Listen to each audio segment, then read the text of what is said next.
Mr. Chairman, Ranking Member, members of the committee and Congress, thank you for the invitation to testify today. I'm grateful for the committee's interest regarding Sergeant Tahmooressi, my son, and his ongoing incarceration in Mexico. As a mother of a high-achieving young man, there are a few horrific, memorable quotes I recall and wish to share with you regarding my son. I believe these quotes will not only frame the character of my son, yet will also highlight the current predicament my son is in. In 2006, at the age of 17, he said, "Mom, I'm scheduled for my solo flight today. I'll be getting checked off on my private pilot license." At age 18, after having graduated from public school west in Florida and having been afforded the Florida Bright Scholarship, he said, "Mom, I'm not ready for college yet. I'm going to head out to Alaska. I'd like to be a commercial fisherman." One of his favorite shows at the time was The Deadliest Catch, if anyone remembers that. In 2008, "Mom, God just nudged me to join the military. I'm going to enlist in the Marines." 2010, he would phone home when he could with the battle stories. "I am a brave mom. I'm a mom of a Marine." And so in 2010, "Mom, we just got hit by an IED." In 2012, "Mom, I blacked out. I fell atop the MRAT, hit my head on one parked, and I was blacked out. They found me." 2013, "Mom, I'm dropping out of Embry-Riddle Aeronautical University, where I was enrolled in a bachelor's degree for the commercial pilot degree because I can't concentrate on the academic work." March 31st, 11/25 this year. "Mom, I got lost. I made a wrong turn.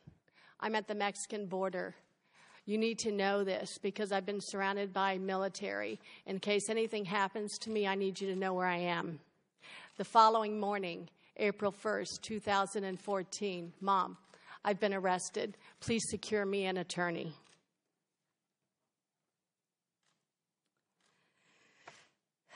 April 5th, "Mom, I'm not going to make it through the night. Whatever you do not come down here to investigate. Do not come down here to ask questions. You will be killed as well. I need you to go underground. I need you to cancel your bank accounts. Let the Broward Sheriff's Office know. But Mom, I'm not going to make it through the night. Don't come down to investigate."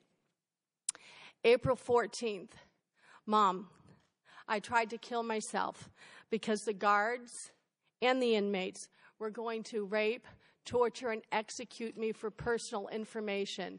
I needed to protect you." May 1st, "Mom, it's been 25 days. I've been in 4-point chain restraint, spread eagle on a cot in the infirmary." These quotes, horrific in varying degrees for a mother, pale in comparison to Andrew's statement that "My time in Mexico has been far worse than my 2 combat tours to Afghanistan." Andrew is under contract with the U.S.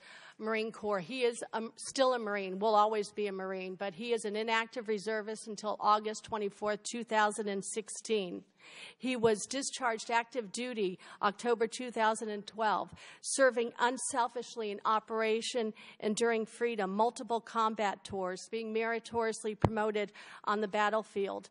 Andrew felt privileged to serve the war on terror. He fought in an infantry battalion as a section lead and a .50 caliber gunner. He volunteered and was willing to lose his life for freedom, liberty, and the elimination of oppression. He fought not for one political party, yet he fought for the world at large, including Mexico, who does not send their military to foreign combats.